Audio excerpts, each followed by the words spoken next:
சீமானோட லேட்டஸ்ட் கூத்தை நீங்கள் எல்லாரும் பார்த்துருப்பீங்கன்னு நினைக்கிறேன். அதை பற்றி நான் ஒன்றும் பெருசாக சொல்ல வேண்டியதில்லை.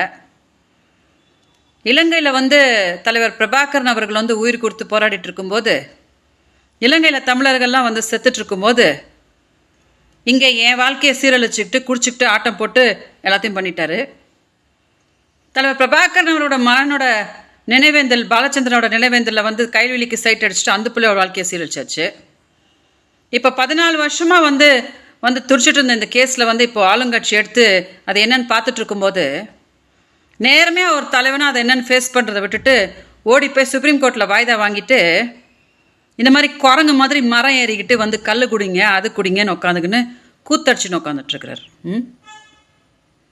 சீமான்ட்ட சொல்லணும்னு நினச்சிட்டுனா, சீமான் அவர்களே, அடுத்த மாதம் இருக்குது சுப்ரீம் கோர்ட் கேஸு. உங்களுக்கு அப்பப்போ மறந்துடும். என் முகத்தை பார்த்தா தான் உங்களுக்கு நினைவு வரும், ஐயோ விஜயலட்சுமி கேஸ் ஒன்று இருக்குதுல்ல அப்படின்னுட்டு.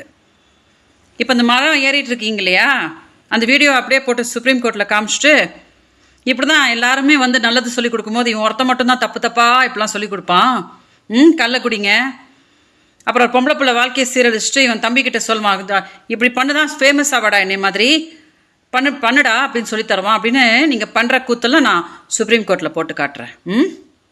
அதனால் உங்களுக்கு சொல்லணும்னு நினச்சிட்டேன். மரம் ஏறுங்க, மலை ஏறுங்க, இன்னும் என்னென்னலாம் ஏற முடியுமோ, இன்னும் என்னென்னலாம் அட்டகாசம் பண்ண முடியுமோ, ஹையஸ்ட்டு எல்லாம் நீங்கள் பண்ணி காட்டினாதான் எல்லா வீடியோவும் எடுத்துகிட்டு போய் சுப்ரீம் கோர்ட்டில் காட்டிட்டு உங்களுக்கு என்ன பண்ணுமோ பண்ணுறது வசமாக இருக்கும் நமக்கு. அதனால் இந்த வீடியோ கொஞ்சம் டெலிகாஸ்ட் பண்ணுங்கள். சீமானுக்கு அப்பப்போ மறந்துடும். என் மூஞ்சியை பார்த்தா தான் சீமானுக்கு நினைவு வரும், இப்படி ஒரு கேஸ் இருக்குது அப்படின்னு சொல்லிட்டு.